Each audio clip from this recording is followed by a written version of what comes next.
Today on the show, we'll be covering two of my faves, 1984's The Terminator and 2003's The Italian Job.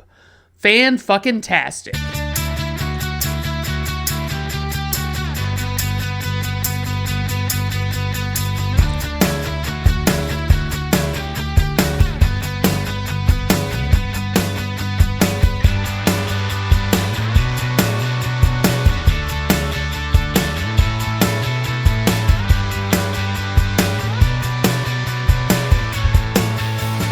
Alright everyone, welcome to Brandon at Random Reviews. I am your host, Brandon Griffiths. Thank you for tuning in, I do appreciate it. Today on the show, I'd like to talk to you first about some changes to my format that I'm toying around with. I'm trying to decide if I really want to change the way I've been doing things. So the format I've been toying around with, and it's kind of been set up over the last, this is the culmination of the episodes in that format. It would be basically the first episode would be like a bad couple of movies, okay? And then, I'd talk about why they were bad and everything terrible about them and all that stuff and what made them so horrendous. And then the next episode would be a new to me kind of episode where it's not necessarily new movies, but it's movies that I've never seen before that I want to cover on the show. And I think,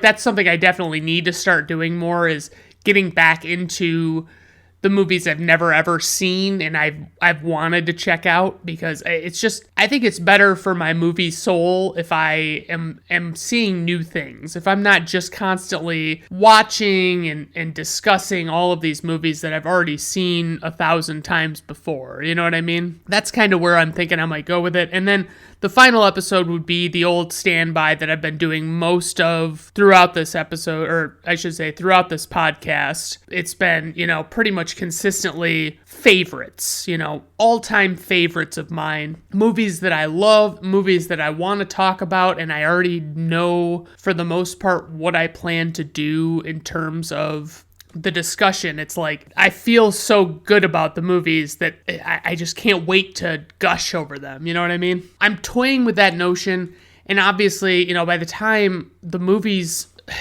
or by the time the episode comes out where this starts happening and you start noticing it, I won't know until I've recorded, 8 episodes farther into it. And then if somebody says, yeah, I really don't like this, and they're one of my 3 listeners, then that can be a problem for me. So I'm going to do this. I'm hoping that my instincts are right on this, and I can talk about some bad movies, and then some new movies, and then some favorites, and just keep that rotation going where I'm constantly discussing, because most of the bad movies I want to do are also new movies, because it's a lot better to get a fresh take on those bad movies. But I will do some that I remember as being bad movies, and I just want to revisit them. On a completely unrelated topic, I have been looking into, changing my choice of foods, and trying to find some stuff that's a little healthier than these super cheap processed foods that you can get at the grocery store. I was looking into these Catalina Crunch cookies, and I was looking at them, I'm like, my God, like, they're super fucking expensive. Like, I was looking at a variety pack, and they were like, $40 for a pack of like 4 different kinds of cookies, and there were like 16 cookies in a box for each of the flavor, so 16, so you get 64 out of that, which is, it seems like a decent amount, but for almost $40, that's like almost $1 a cookie. Get the fuck out of here. And so, looking at the price, it's, if you bought an individual box, it would be $10.95 for 16 cookies, and it would work out to 69 cents per cookie. Okay, that's pretty fucking pricey. Oreos are $3.99 for a regular pack of them, that you'd buy at the grocery store.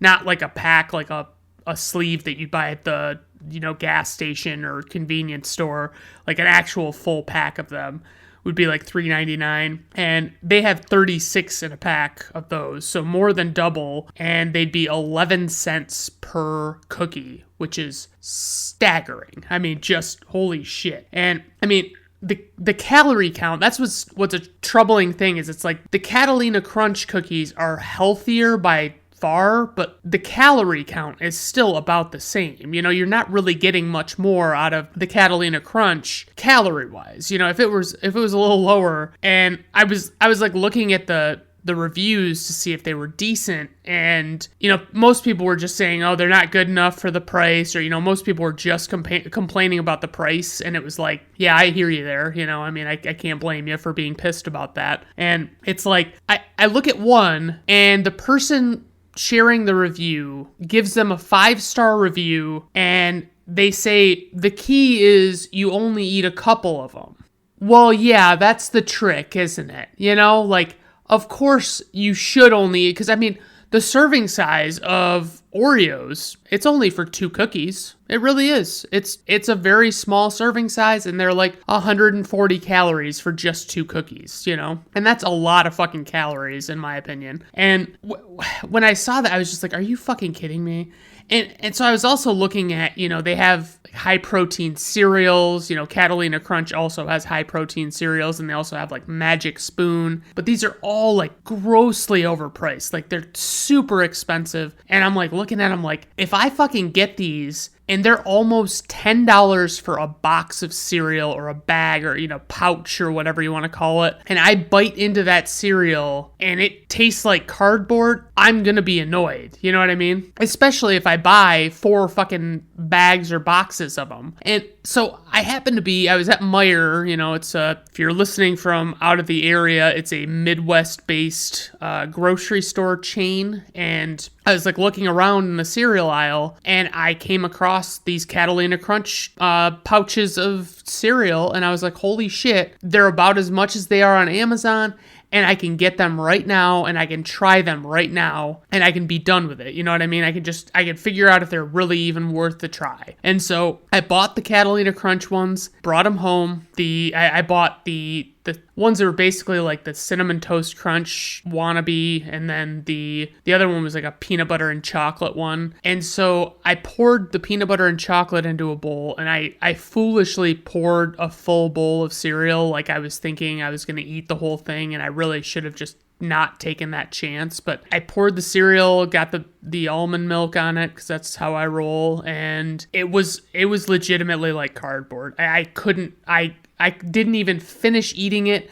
I used my hand as a sieve and drained the milk back out of it into the sink, and I threw the fucking cereal away. And then I tried the cinnamon ones just for good measure, and lo and behold, they were not quite as terrible as the peanut butter and chocolate, but they were pretty fucking terrible, and I don't think I'll be going back to give them another try. It was a big letdown. And luckily, like, I bought some Lucky Charms, which are, you know, Old Faithful. You know, you can always count on Lucky Charms, and I really enjoyed them. And so I had a bowl of them to like kind of get the taste out of my mouth from the other ones. But yeah, I mean, it's always worth trying those new things, but it's not always, it doesn't always pan out. I guess I'll dive into The Terminator, which was released on October 26th, 1984, and it was directed by James Cameron. He made a movie called Xenogenesis, which I've never heard of, and Piranha 2, The Spawning, which I have never seen. I've only seen the first Piranha movie. He made the sequel to Aliens, which was a huge hit. It was a really good movie.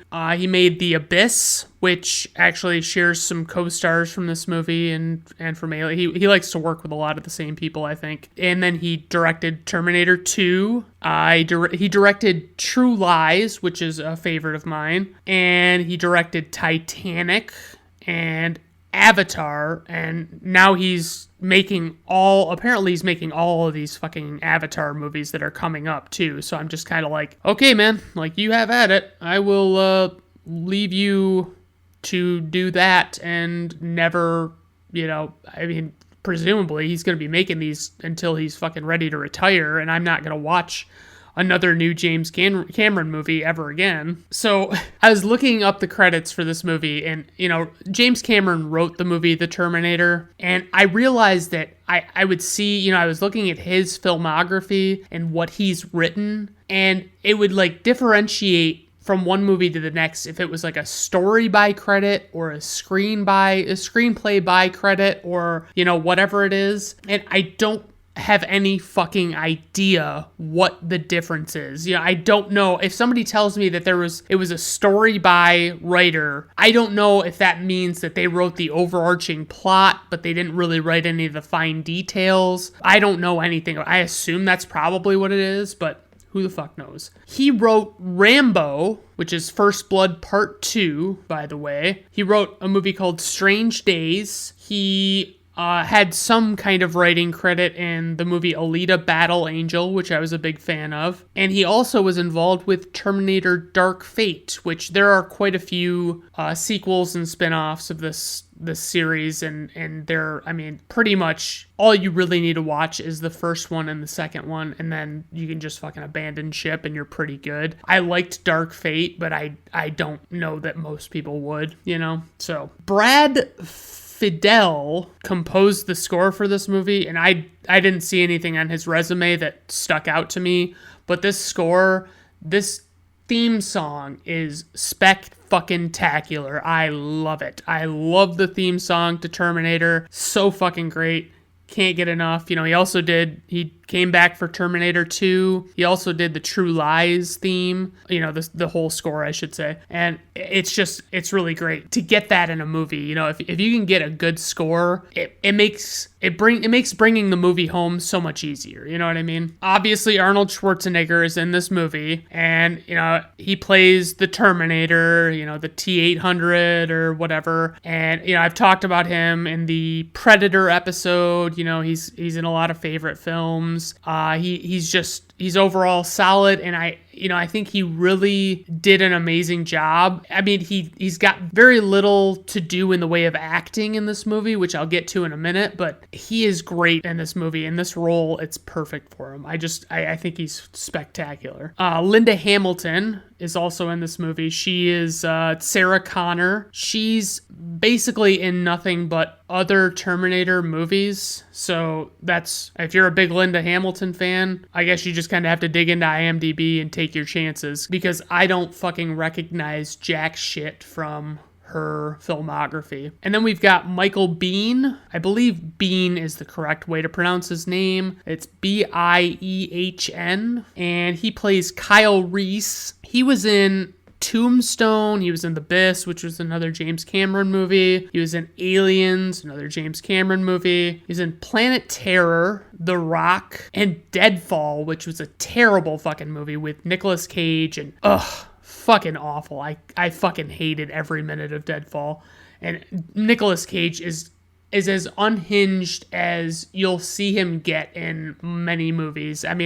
Other than, I think, Vampire's Kiss, it's probably the worst you'll see Nicolas Cage get. So I really do need to check out The Abyss, apparently, because I've just never seen it. I never really heard anybody talk about it, and I'm just intrigued because it seems like it could be good, So casting notes on this movie, just before we get into the actual plot of it, to the meat of the old deal. Arnold Schwarzenegger was the original choice to play Reese, which made executives feel like they needed to cast someone even more famous to play the Terminator, okay? Mel Gibson and Sylvester Stallone both turned down the role of the Terminator. The studio suggested O.J. Simpson, but apparently Cameron legitimately said he didn't think that people could take him seriously as a killer. And that's like an actual thing that it's pretty amusing, but it's kind of ridiculous too. Cameron didn't want Arnold for this movie in the Reese role, and so he basically decided he was going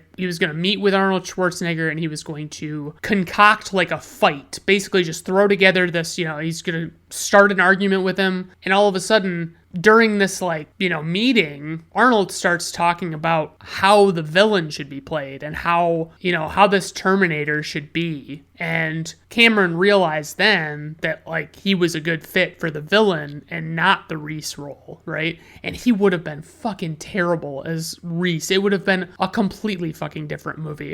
It's not just when you substitute one actor for another. It's you're substituting Arnold Schwarzenegger for a guy that is basically just American.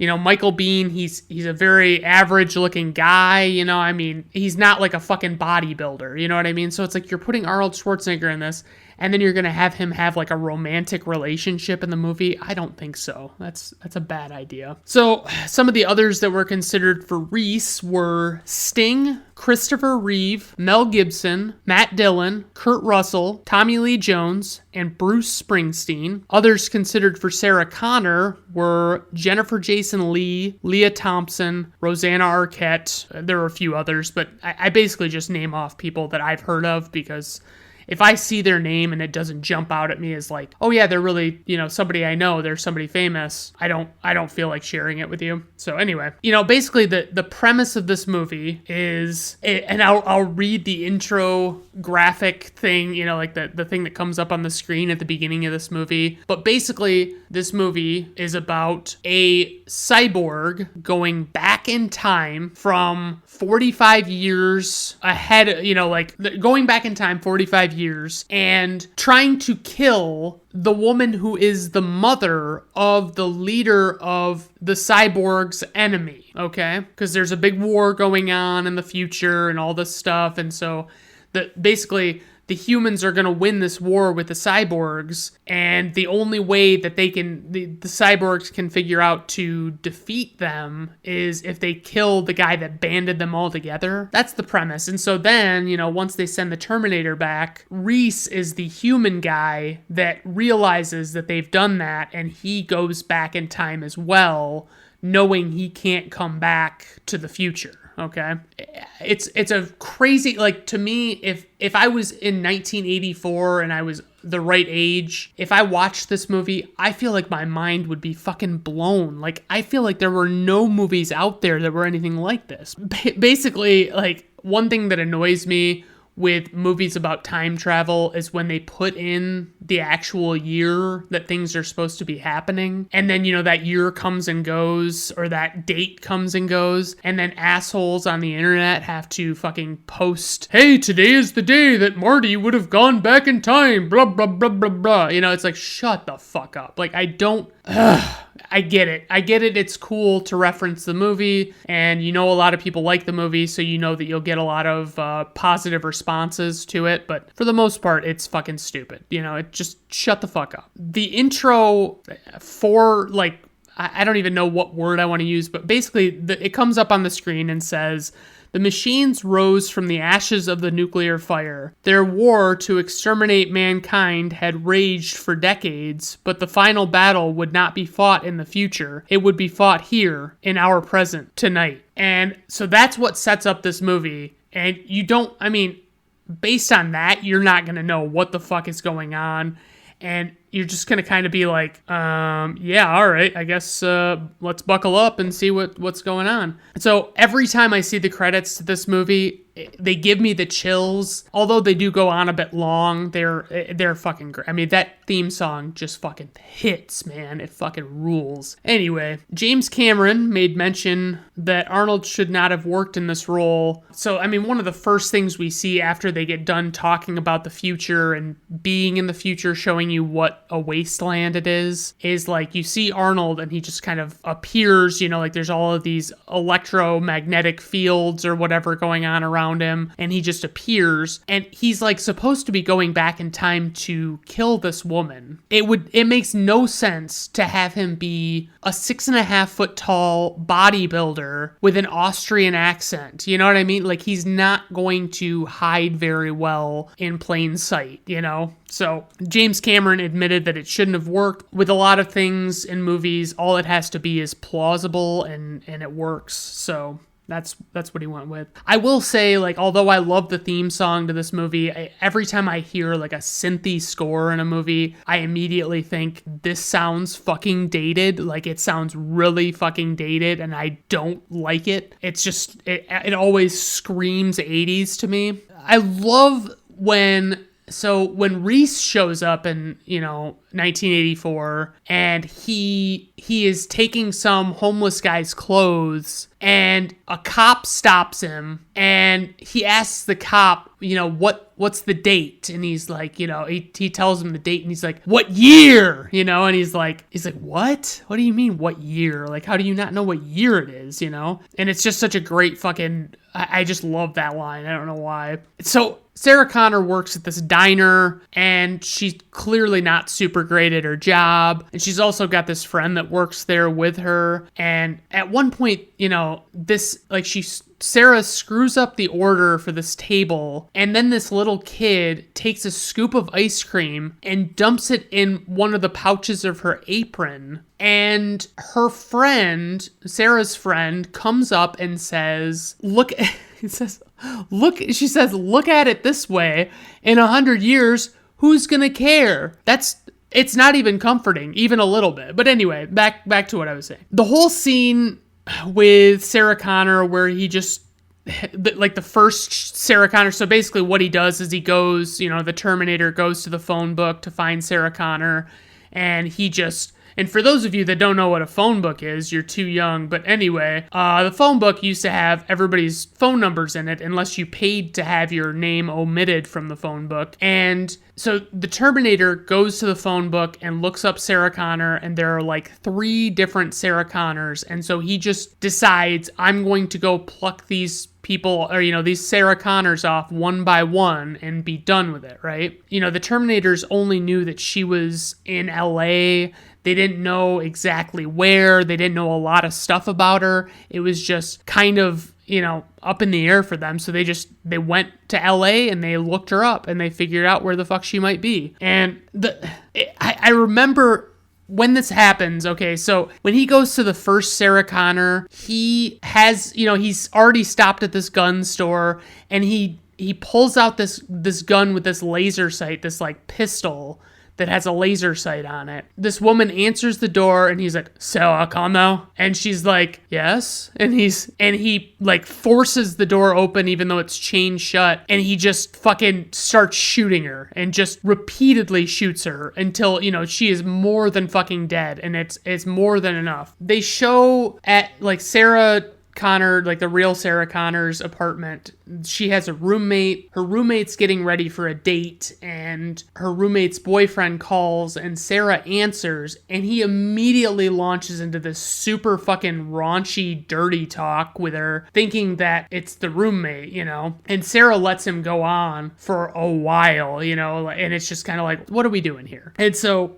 it's like, I'm not very old, but I am old enough to remember the days before everyone had a cell phone, and before that was like the primary method of communication. And I remember when I would call someone, and I would, someone would answer, even if it was a woman or a man, or, if it was the gender I was expecting to answer, I would say, hello, is so-and-so there? Just basically break that ice and make sure you're talking to the right person, especially if you're gonna fucking talk about sex shit. You know what I mean? Like, what the fuck is the matter with you? I was looking at there's a white guy that is presenting these files because, 2 Sarah Connors have been killed, and he's presenting them to the police chief. This guy, it's like, he looks really familiar, and I can't fucking place him. And I look him up on IMDb, and I know that it's not like one of those, he looks like somebody else. It's definitely the guy that I'm thinking of. You know what I mean? And I'm like, what do I know him from? And as I'm looking through it, I'm seeing nothing. And I'm like, oh, I know what I know him from. I know him from the 1984 film Terminator. And that's it. That's all I know him from. So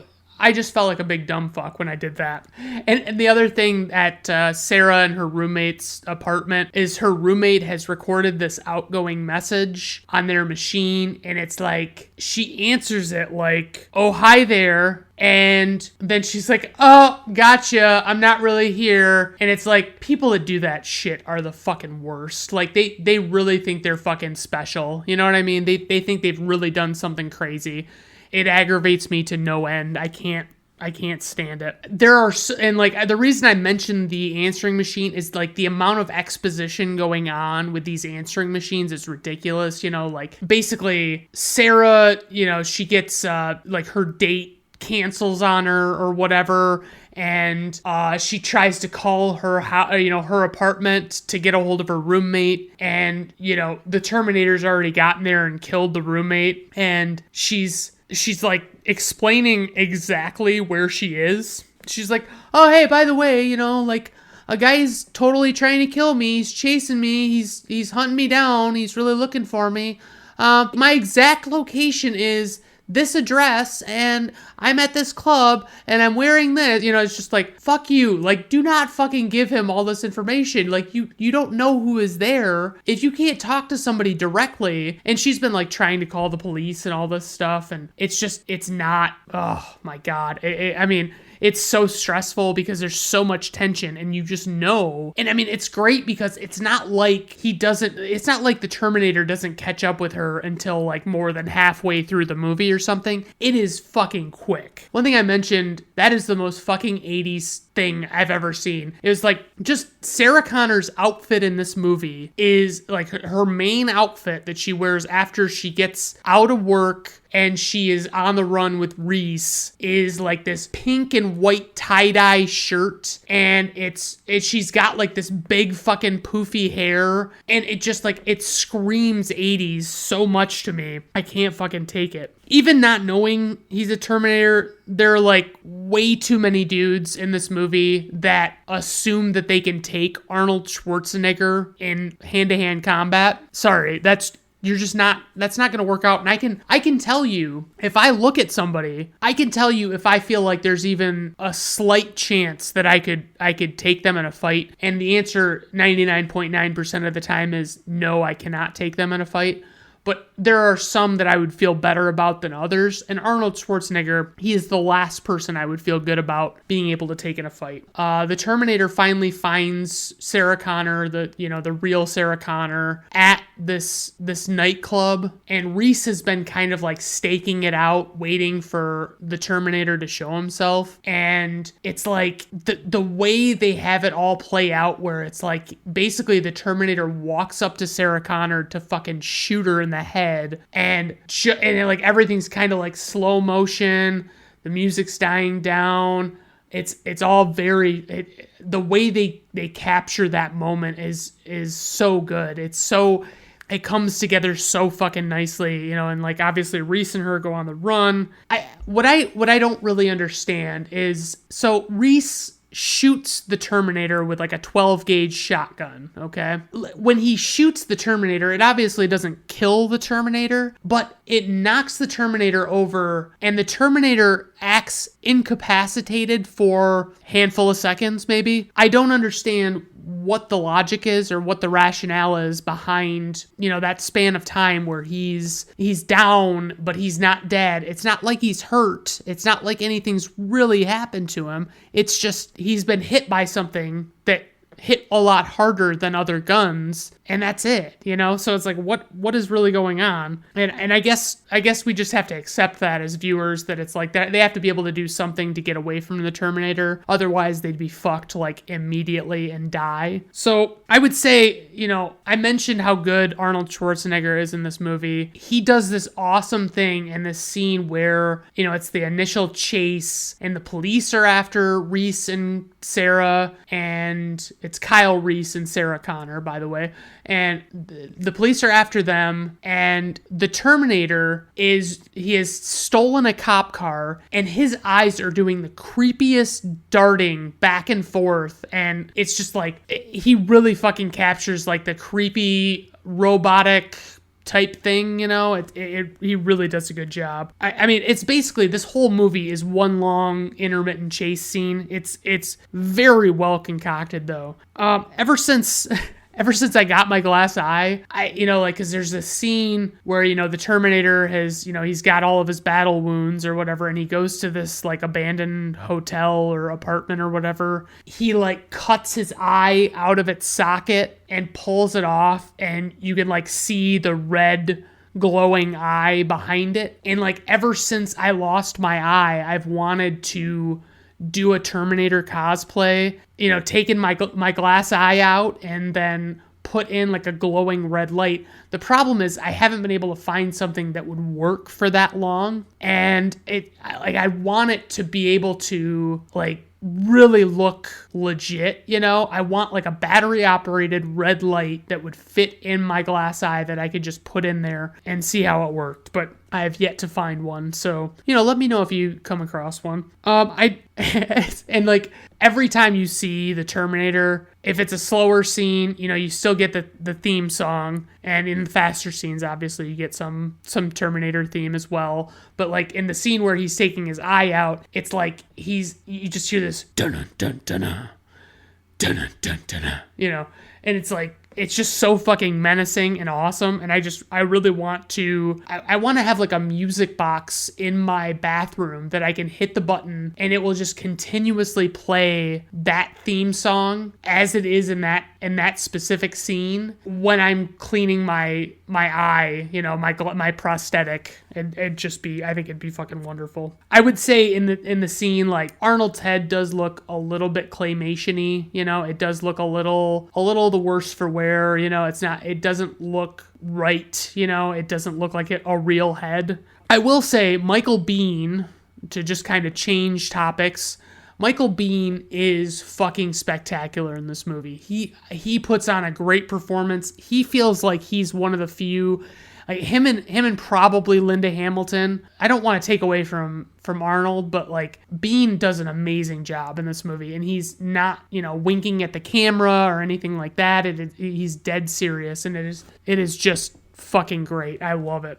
There is a little while where, they're on the run from the Terminator and they go to this cabin and, there's all this shit. The Terminator tracks down Sarah Connor's parents and, he's able to emulate somebody else's voice. He's able to talk to Sarah Connor as her mother, and he convinces her to give him her address. And so it's just, you'd think that Reese would know better than to stop running. It's like, if you're in one place at any given time, you're never going to be safe. You know what I mean? And he tells her, you can't reason with him. You can't slow him down. You can't do anything. You're just like, you have to, like, he will not stop until you're dead. During the slow spot, we get some boobies, a little bit of boobies. They belong to Linda Hamilton. And so, it's a nice little,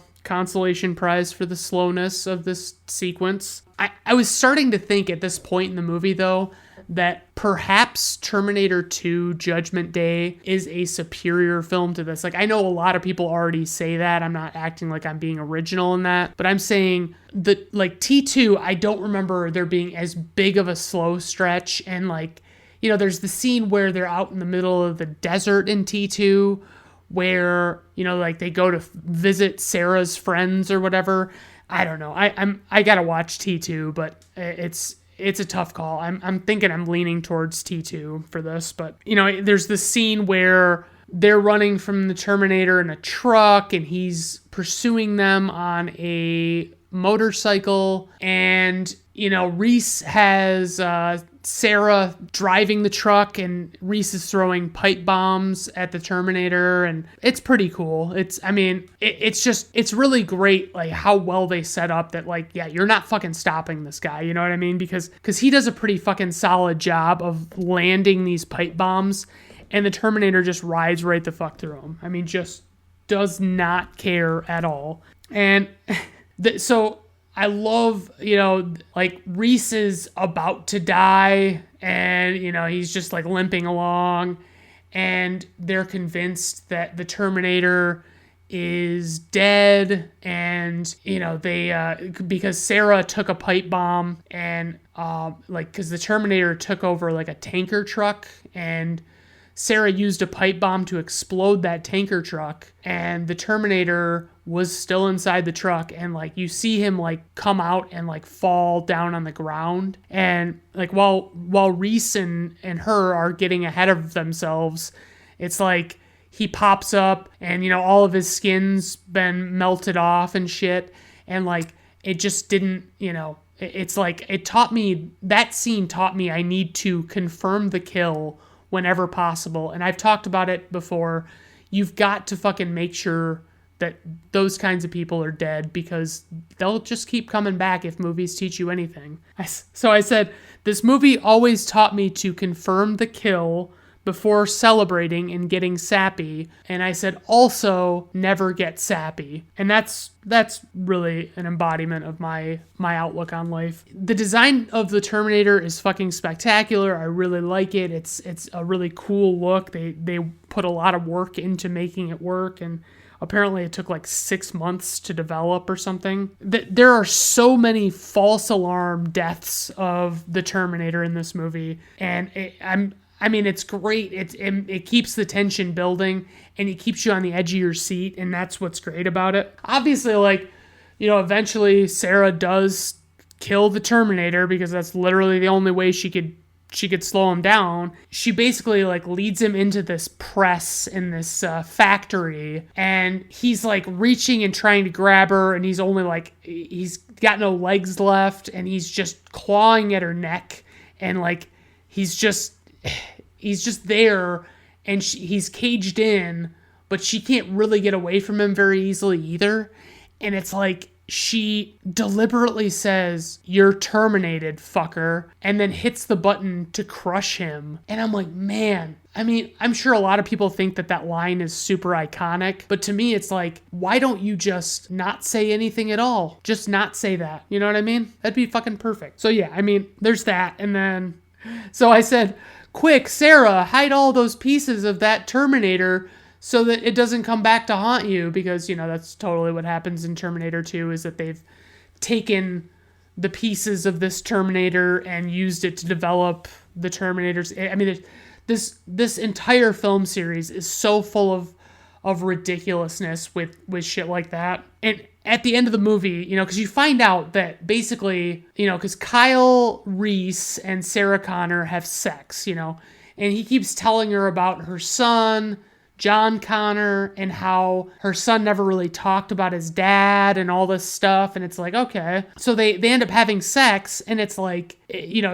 know, because like at the end of the movie, you know, she's out driving in this Jeep or something, and she's recording herself on a tape recorder, and she's pregnant, and she stops and says, "Should I tell you about your father? Boy, that's a tough one." And I'm like, you think? Your father is a walking fucking paradox. Like, your father is not... You sent your father back in time to, you know, to protect your mother, and your father... So basically, there's such like an infinite loop of like, okay, if John Connor had never been born, he couldn't have sent him back in time, and if he couldn't have sent him back in time, then he couldn't have been born. It's just, holy shit, it's too fucking much for me. So I mean, I think I've said all of the positive things I can say. The only thing that I was missing in this movie that I forgot was in the second movie was like the twirl of the shotgun, like the sawed-off shotgun that the T-800 uses in T2. Fucking great. Just love it. But it was obviously not in this movie, so that's the way it is. James Cameron decided to make this movie after having had a dream about a metallic torso carrying kitchen knives, and he decided to make a slasher film about like a robot. And Cameron's agent at the time didn't like the idea, so Cameron fired him. Cameron's original draft was pretty much Terminator 2, but he realized that they really didn't have the technology at the time to do what they needed to do to make Terminator 2. So Cameron sold the rights to this story to Gail Ann Hurd, who she bought it for $1 from him, as long as on the condition that Cameron was allowed to direct it. She bought the rights, and she gave him some notes on his script and basically made him give her a writing credit on this movie. And it's like, he had openly said that she didn't do any actual writing on this movie at all. She did nothing. She gave some notes, and I didn't even take all of her notes, and that's it.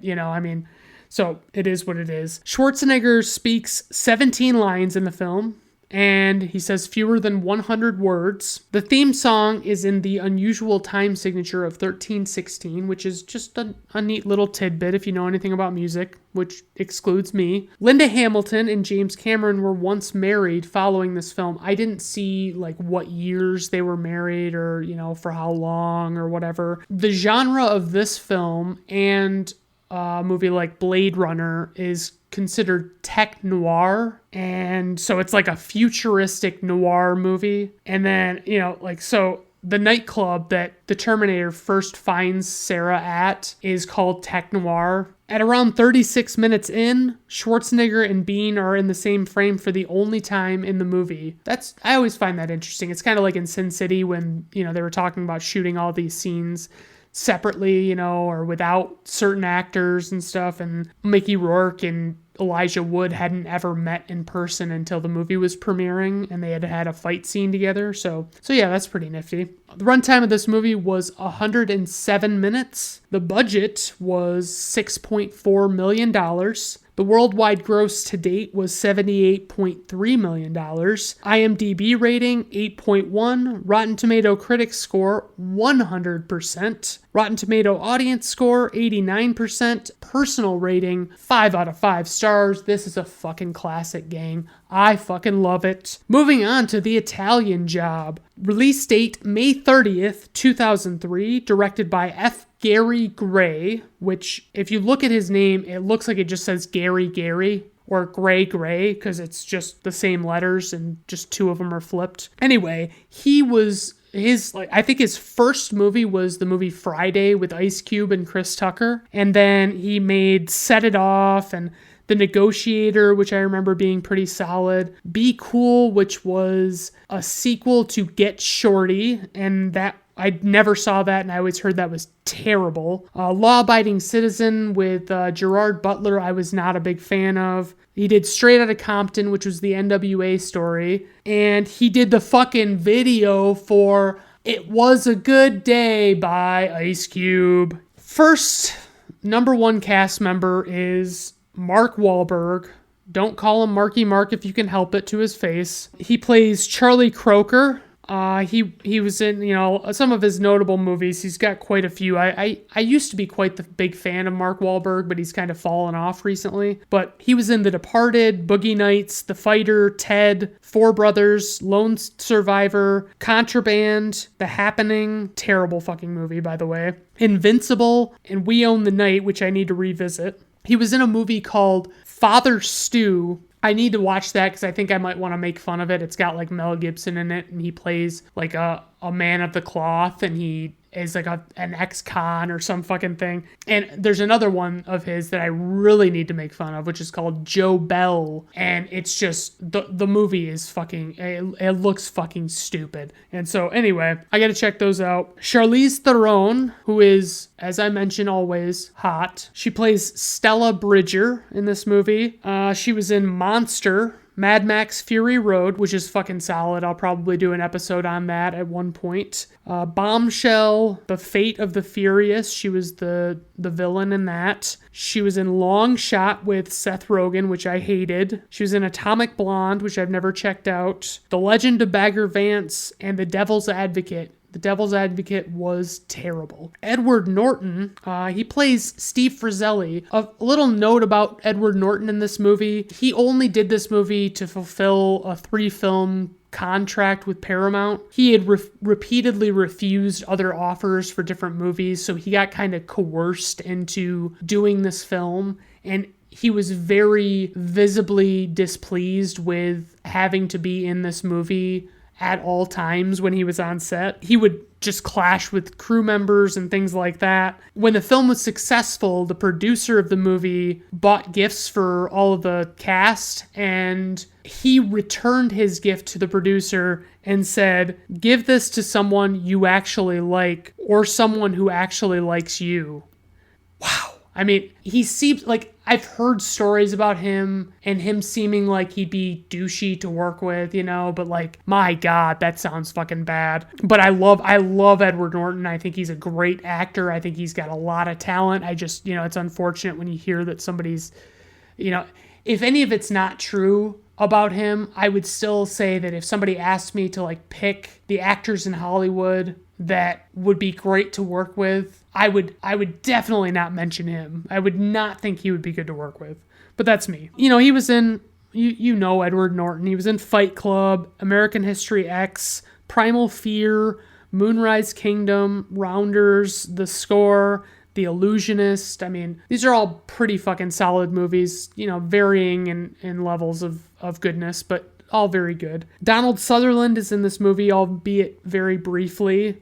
He plays John Bridger. He was, you know him from like the Hunger Games movies, and he was in Pride and Prejudice with Keira Knightley, and he was in A Time to Kill, which I covered on my blog, brandon@randomreviews.com, because I finally got that domain name, yeah. Jason Statham is in this. He plays Handsome Rob. He was in Snatch and Crank and The Transporter, just those kind of, and he's in the Fast and the Furious movies.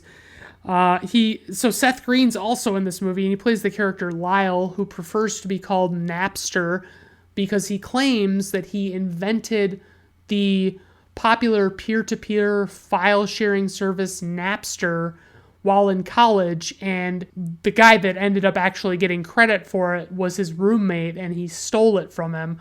I'll bring that up a little bit later, but yeah, just to, he's Napster/Lyle. And so Mos Def is in this movie. He plays Gilligan, or Left Ear.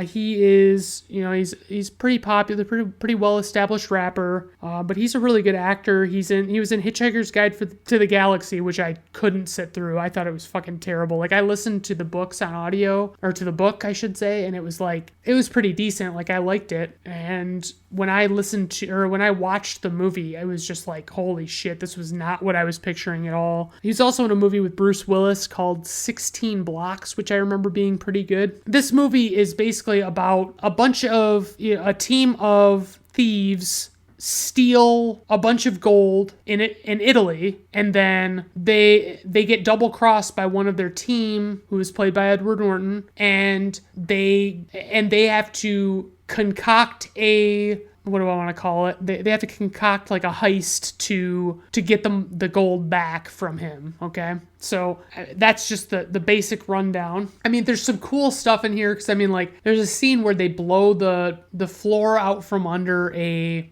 safe in the very beginning of the movie, and you're led to believe initially that the safe dropped onto a boat and they took the boat away. My only thought was, like, as soon as I saw it happen, I was like, well, if they want me to believe that fucking boat, like, was able to take on that fucking huge weight that fast, like, kiss my ass, you know what I mean? So I just kind of rolled my eyes, and then of course they like pull the rug out from under you, and it's actually the safe went to the bottom of the water, and they already had like a fake safe on top of the boat, and they lead them on a wild goose chase while Donald Sutherland and Mark Wahlberg are breaking into the safe underwater. So it kind of like there's a moment where Seth Green in the beginning chase, he like laughs at this guy who crashes in his boat, and it's like, I guess that's Seth Green's character to do that, like he's gonna laugh at him, but it's so not a cool move, like to fucking chuckle at it, but whatever. I want to mention that this is definitely like because this is supposed to be, it's billed as a remake of the movie from the 60s, and that has Michael Caine in it, and I've watched that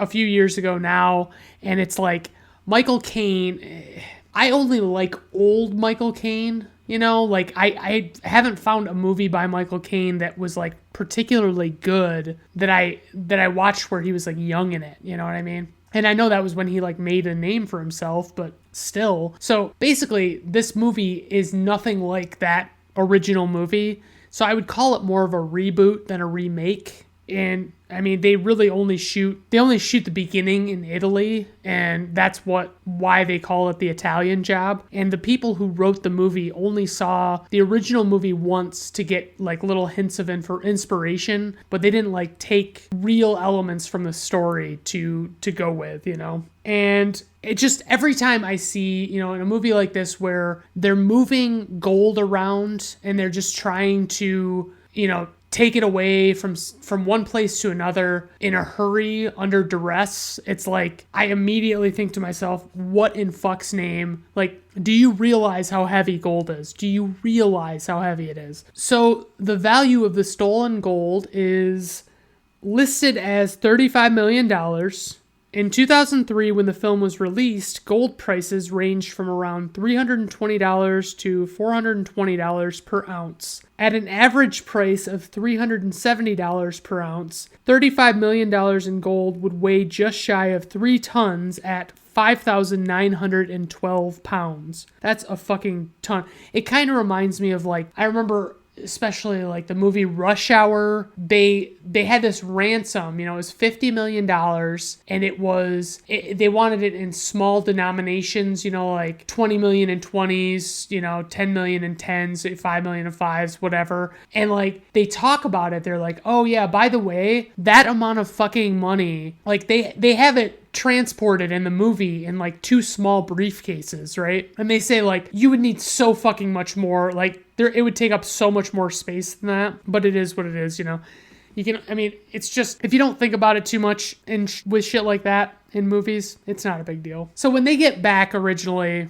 before Edward Norton double crosses them, it's like they're talking about what they're going to do with it, and he can't even think of a bullshit thing to say, to just make up to say that he's doing with this fucking money. And I'm like, what planet do you live on, dude? Like, you can't think of anything that you like a lot that you want more of. Like, get the fuck out of here. They started playing Pink Floyd's Money, but it was like a cover version of it, and I did not enjoy it. I always hate when they try and do that in movies where it's like, yeah, I'm not going to be fooled by the cover version. Like, I know that's not Pink Floyd, and it irked me a little bit. So there's a moment where they're tracking down where Edward Norton's character is, and they're looking through his window at his TV, and he turns on the TV, and you can see a young Michael Caine. I'm assuming that is a shot from the original. I don't remember the scene, but like, it just looks far too familiar, It's like, I think that's probably fucking the Italian Job on, like the original Italian Job in this movie, which is, it's a funny little nod, so whatever. They do a bunch of they do a handful of backstories of all these characters, explaining what made them who they are, or what kind of person they are, or whatever. And when they talk about the guy, Seth Green's character, Lyle, as, like how he had the Napster program stolen from him by Sean Fanning, in the flashback scene where they show Seth Green, like he falls asleep and his roommate goes to steal his floppy disk from his computer, they actually show like it's really Sean Fanning. Like, Sean Fanning did the role in this movie of the, like, just as a joke, So I thought that was pretty fucking cool. I would say Seth Green he's a pretty solid comic relief for this movie. He does an impression of Jason Statham, and, because his character's name is Handsome Rob, and so he kind of like makes jokes about him picking up women and stuff like that. Charlize goes from telling Marky Mark, because like Charlize is Donald Sutherland's daughter in this movie, and Donald Sutherland dies in the run-in with Edward Norton when Edward Norton double crosses them. And Marky Mark approaches her to ask her if she's interested in this job. And she basically tells him, like, I told you, to fuck off and never to talk to me again. You got my father killed, blah, blah, blah. And then, like, she almost immediately fucking goes back on that and fucking doesn't care anymore at all, and just keeps working with them and warms up to them more and more every minute. And it's like, okay. There's a scene where they're going to have Charlize go into Edward Norton's mansion to fix the cable, quote unquote. And really it's just like, she's going in there for their own, to just get an idea of what they've got going on there. And Seth Green starts putting the pin on that has the camera in it. And he's fumbling around and getting all nervous. And then Marky Mark does it, and it's like, why can't she put her own fucking pin on her goddamn self? You know what I mean? Like, why does she need a dude fondling about her boob? You know what I mean? It's fucking stupid. I would say Ed Norton does an amazing job playing a bad guy. I mean, he's really convincing, and I think he was probably channeling a lot of his own personal feelings about the movie and, you know, in this character. But, like, it's funny because they keep talking about how massive his TV is. And his TV is, honestly, like, I wouldn't be surprised if it was, like, 50 inches at most. And it's like, I guess, you know, by 2003 standards, it would have been, like, the equivalent of 900 inches or something. So I guess that's cool. They say that Charlize Theron was the best driver of the whole cast. It just seems like a lot of shit is going on at once at one point in the movie, and it's like, it's almost too much, I feel like, because it's one thing to be like misleading or deliberately like lead you in the wrong direction as a viewer, but it's quite another to just overload you and annoy you, you know what I mean? So Norton convinces Charlize's character to go on a date, right? And so she goes to the restaurant, and Norton says to her, "You don't seem like the adventurous type." And she says, "Well, don't let the cable uniform fool you." And he says, "I'm not making assumptions." And it's like, you are 100% making assumptions. That is absolutely what you're fucking doing right now. Like, there's nothing else to call that. You are making assumptions. You said she doesn't seem like the adventurous type. What else is there? You know what I mean? And at the same scene in the restaurant, I decided I was officially over the whole concept of the scene where it's like the cliche where the bad guy says something to upset one of the good guys, and the good guy like comes at them like they're gonna physically attack them, and people have to hold them back. And that's what happens. Like, Ed Norton makes a comment about like Charlize's dad or whatever, and Charlize comes at him and they hold him back or hold her back, and it's like, fuck off. Like, just, I'd rather that you just let her fucking hit him and just be done with it. You know what I mean? I feel like the whole casting of Donald Sutherland's character in this movie was deliberately misleading. It was like, oh yeah, you know, he can't possibly die that quickly because he's Donald Sutherland and he's going to have a bigger role in this movie, but no. So when they finally are on, you know, Edward Norton is going to move, you know, he's basically jumping ship with the gold that he knows these guys are trying to steal. And he has 3 different armored trucks to kind of like mislead, you know, and to confuse, to just basically interfere with, you know, what their plans are, because he knows they're going to try and get it. And so, you know, they're able to figure out which one it is, and they get into the truck, and like they're going for the truck. It's an armored truck, and they take a crowbar to it for, I don't know, 5 seconds maybe. And it's like, they're fucking into that armored truck with a crowbar that fucking quickly. So yeah, anyway. So, I mean, there's a big showdown with Ed Norton he's in this helicopter, you know, and Mark Wahlberg is in this Mini Cooper, because there's all these Mini Coopers they're using to transport this shit, and because they're small and easier to, you know, maneuver and all that stuff. And so Edward Norton is in this helicopter, and there's like a big showdown with Wahlberg in this, like under this bridge basically. And they say that there are no digital effects, and I'm not surprised, because I mean, I know that there was technology available to do that, but I don't think it would have looked as good in 2003 as it would now if they tried to do that with digital effects. So I'm not surprised by that at all. But I would say all in all, it seemed like it was almost too easy. You know, the whole thing seemed like it was a little too easy. But I will say the cast had like really good chemistry. The tension was well designed, you know, it was pretty high tension. Ed Norton is an excellent villain. Theron and Norton truly shine brightest in this film. So there's some things, like there are moments, like lighthearted moments in this movie that are pretty stupid. And I know a lot of people are going to bitch at me, but there's just dumb shit going on. You know what I mean? It's, you know, the whole blowing the woman's clothes off with speakers is fucking stupid. Guess what? If you can if you could make something that was going to be powerful enough to rip someone's clothes off, to blow them off their body, that person would not just like be standing. They would fucking get knocked to the dirt. You know what I mean? So that kind of annoyed me. It feels a little bit like, and this isn't too big of a knock, but I feel the need to mention it. I feel like it wants to be Ocean's 11 on wheels, basically. And I don't think it quite gets there, because I think Ocean's 11 really fucking hammers it home, and they do it with a bigger cast, you know? So it's like, yeah, I'm not as impressed with, you know, with the Italian Job, but, you know, whatever. You know, I also want them to just get the real Pink Floyd song, please. Thank you. Money. So most of this film was, this is trivia, by the way. Most of the film was shot on location. The director wanted it to be as realistic as possible. The actors received a stunt driving course before filming and mostly did their own stunts. 32 Mini Coopers were used throughout the film. The writers literally only watched the original Italian Job once for inspiration. They wanted to make their own version. They basically wanted to make their own movie, is what that means. The runtime was 105 minutes. Budget, $60 million. Worldwide gross, $176.1 million. IMDb rating, 7.0. Rotten Tomato Critics score, 73%. Rotten Tomato Audience score, 80%.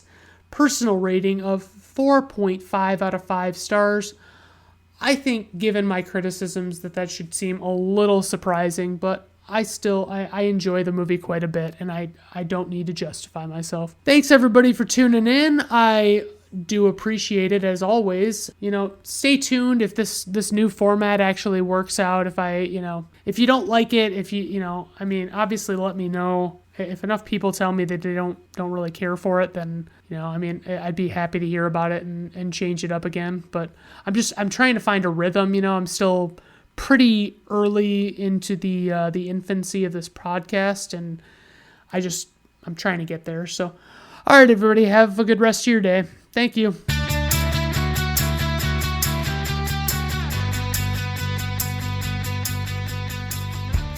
Brandon at Random Reviews is performed, written, directed, produced, and edited by Brandon Griffiths. Theme music is performed by Augusto Diniz from Fiverr.